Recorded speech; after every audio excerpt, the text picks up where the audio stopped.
কার আছে? শরীরের। চৈতন্যের মৃত্যু নেই। জন্ম শরীরের, বার্ধক্য শরীরের, মৃত্যু শরীরের। চৈতন্যের জন্মও নেই, বার্ধক্য নেই, মৃত্যুও নেই। এর হচ্ছে অনেক বিচার আছে, আমি ওর মধ্যে ঢুকছি না।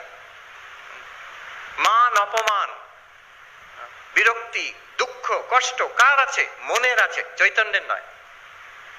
চৈতন্য যদি আমি দেখি তখন ঠাকুরের মতন বলতে পারবো যে ও শালা ধরে নিয়েছে।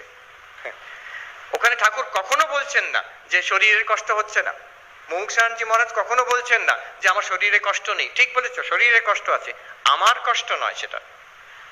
উনি ভক্তির ভাষায় বলছেন ভগবান কষ্ট দিচ্ছেন না আমাকে। এই তো শরীরের নেচারের একটা প্রকৃতি, চলবে এটা। তারপরে আমি যখন বুঝলাম আমি চৈতন্য, তারপরে কি হবে? অনেকে প্রশ্ন করে, আচ্ছা বুঝে নিয়েছি, এরপরে কি হবে?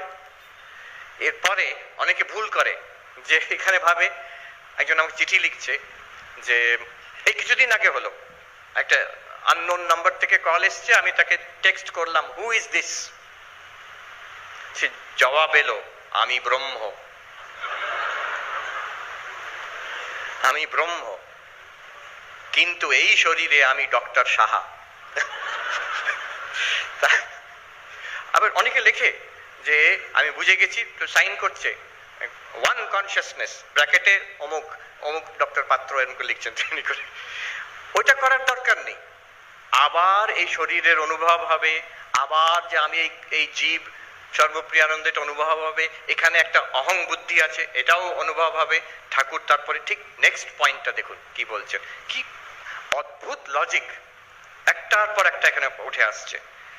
বলছেন এই আমি যাওয়ার নয়, জ্ঞান হয়ে গেল, তারপরে আবার এই শরীরটা থাকবে, এই শরীরের মধ্যে আমি বোধ থাকবে, এবং এই শরীরে যা সমস্যা সব একই থাকবে, বায়োডেটা একই থাকবে, সেখানে বলার উপায় নেই আমি ব্রহ্ম। তখন কি হবে?